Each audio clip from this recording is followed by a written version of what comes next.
everyone! It's me, Angel. Welcome back sa aking YouTube channel. So sa video na ito guys, tuturuan ko kayo paano nga ba natin i-compute ang inyong overtime kapag ito ay nag-fall as regular holiday at the same time, it's your rest day plus nag-overtime ka pa. So nag-exist ka pa doon sa 8 hours duty. So i-example natin guys itong request mula sa ating viewer na si Sir Judy Cervantes. Sabi niya, hello po ma'am, pwede po ba pagawa ng video? Duty rest day with holiday, 12 hours duty. Right, so sa nakikita nyo ngayon sa screen guys, again, ang example sa computation natin today is holiday rest day on duty with overtime. So ang ating daily rate na ilalagay ko dito is 645 and ang rate per hour niya is 80.62. So, paano ko kinuha ang 80.62?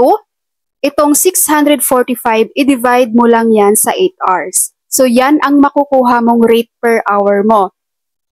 Okay? And then, ang duty hours, ipalagay nating 8 a.m. to 8 p.m. Kasi sabi niya 12 hours duty. Okay? So, ang magiging formula guys, kapag holiday, tapos regular holiday po ito ha, kapag regular holiday, tapos rest day mo, pinag-duty ka, at tapos, nag-excess ka ba sa 8 hours? No? Pinag-overtime ka pa. So, ang magiging formula dyan is hourly rate times 200% times 130% times 130% times number of hours duty.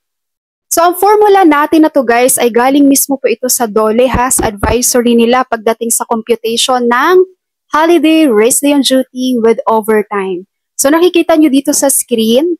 Ayan. So, galing po ito mismo sa DOLE Central Luzon para doon sa guidelines ng computation ng overtime ng ating employees kapag nag-duty sila ng holiday on rest day and the same time nag-overtime sila. So, ang tanong nyo ngayon guys, paano nakuha itong 200%? Itong 200%, regular holiday kasi. 'Di ba? Kaya nga sinasabi minsan, mag-duty ka ng holiday para double pay. So, ibig sabihin, yung 100% na regular pay mo, dadagdagan ng additional 100%. Kaya sa araw na yun, meron kang 200%.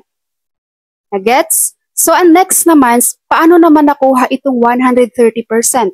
Meron ditong 130% it's because yung araw na yun na holiday, rest day mo din. So, ang rest day natin is 130%.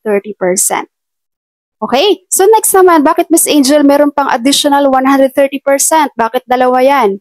Dahil po, nag-overtime ka. Okay? So, holiday, rest day, tapos nag-overtime ka pa. Kaya naging dalawa po dito ang 130% na nakikita nyo.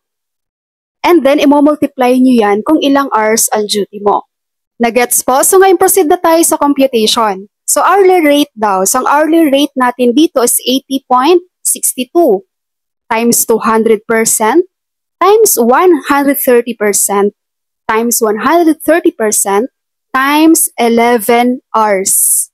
So, that is 2,997.45. And guys, hindi ako gumagamit dito ng round off ha, hindi ako nagra-round off. So, bahala kayo kung mag-round off kayo. Anyway, ang difference lang naman natin dyan is cents lang naman. Okay, so basta itong computation na pinakita ko sa inyo, hindi ako nagra-round off dito. So, itong 2,997.45, yan po ang earning mo sa araw na yan na pumasok ka sa trabaho mo for 11 hours. So ngayon, kung itatanong nyo, bakit 11 hours? 8 a.m. to 8 p.m.? That is 12 hours. Ang OT niya kasi dito guys is 3 hours lang. Okay? Pag sabihin natin 8 to 8 ang duty niya. Pero ang, di ba, ang regular kasi napasok lang ng employee is 8 hours. So 8 to 5 lang siya dapat. Pero nag-out siya hanggang 8 p.m. So from 5 p.m., 6 p.m., 7 p.m., 8 p.m. So meron siyang additional na 3 hours doon sa 8 hours niya. Kaya meron lang siyang 11 hours duty. Okay, so malinaw po ba? Pwede nyo i-screenshot to guys and then i-compute nyo on your own. Mag-base kayo doon sa inyong daily rate. No, kapag nag-duty kayo, holiday rest day on duty with overtime. Especially po doon sa ating mga employees dyan na halos everyday, walang holiday, No? Tapos 12 hours duty, yung mga guards natin dyan, na ganun yung kanilang mga duty hours.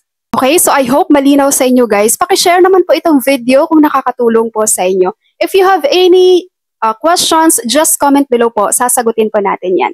Thank you so much for watching everyone. God bless you all.